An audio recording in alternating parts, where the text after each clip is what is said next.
It's Monday, August 12th, 2024, and this is the Climate One audio newsletter. I'm producer Austin Cologne. And I'm producer Megan Basilia. All right, well, let's get organized for the most recent Climate One episode. Unions you wouldn't expect bargaining for climate action. Last year was the hottest in recorded history, and this summer, much of the United States has already experienced record-shattering heat waves. That leaves millions of workers risking their health and possibly even their lives while on the job. And the danger is not limited to those who work outdoors. Warehouses, restaurants, and other indoor spaces are heating up too, and most jobs lack heat protection from the federal or state government. But the same groups that brought us the 40-hour work week, child labor laws, and the weekend are now fighting for new worker protections. Unions across the country, from Texas UPS drivers to the Chicago Teachers Union, are negotiating to keep their workers protected from the effects of the climate crisis. Some are even going one step further and negotiating to cut the carbon pollution that's adding to global heating. How has the climate crisis spurred union action? Listen now on climateone.org or wherever you get your pods. And if you're in the Bay Area and want to join us for a live recording of Climate One, then listen up, because we have 3 upcoming events with some very exciting guests. The first one is August 27th at 6 p.m. at the Commonwealth Club, featuring the billionaire investor and climate organizer, Tom Steyer. He'll be in conversation with Climate One host Greg Dalton, and they'll talk about politics, money, and power. That's Tuesday, August 27th. Then, on September 16th at 6 p.m., environmental icon Jane Goodall returns to Climate One to reflect back on her life's work.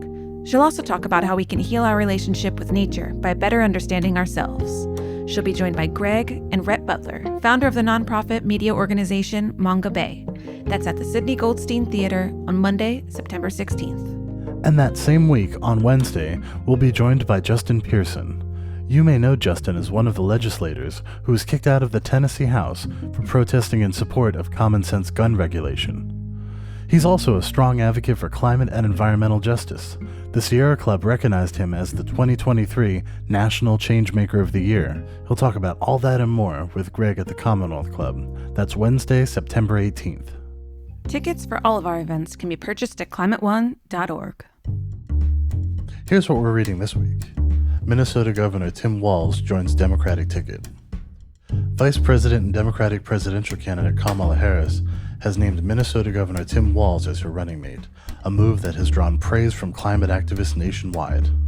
While the Harris campaign announcement focused on Walz's efforts as governor to protect abortion and voting rights, climate advocates immediately touted his work guiding stricter automotive emission standards and a 2040 net zero mandate for state power plants through a one-seat majority in Minnesota's state legislature. Prior to ascending to the governor's office, Walz represented Minnesota in Congress, where in 2009 he voted for the Waxman-Markey bill that would have created the first federal cap-and-trade program.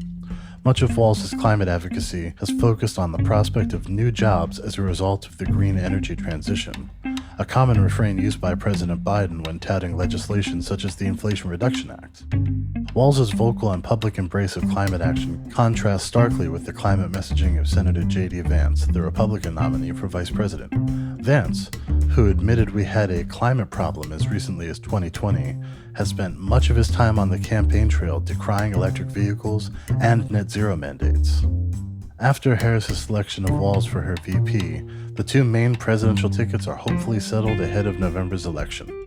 We dig into the climate policies of each party in our recent episode, What's at Stake in November. Check it out at climateone.org. And just a reminder to listeners, make sure you're registered to vote. Here are some other headlines we're keeping track of. From Curbed, scaling back congestion pricing to save it. From E&E News, some House Republicans warn against climate law repeal. From The Hill, study finds major Earth systems likely on track to collapse. From The Independent, solar and wind overtake fossil fuels in historic first for Europe. All right, let's connect the dots.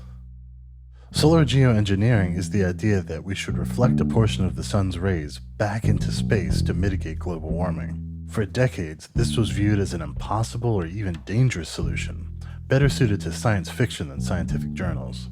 But as temperatures continue to climb, solar geoengineering proponents like Professor David Keith have renewed their calls for humanity to take desperate measures to stave off further warming. Is geoengineering a viable solution to the climate crisis or a fool's errand destined to make the situation worse?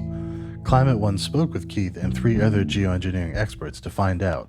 Search our podcast feed for the episode titled Geoengineering: Who Should Control Our Atmosphere? One more thing. Did you know that Climate One is on YouTube? Whether you're seeking 60-second nuggets of climate information, full-length episodes of the podcast and audio newsletter, or archives of past live streams with marquee guests like Representative Ro Khanna and Rebecca Solnit, our YouTube channel has you covered. Subscribe today at climateone.org. And that's it for this week's Climate One audio newsletter. Thanks for listening.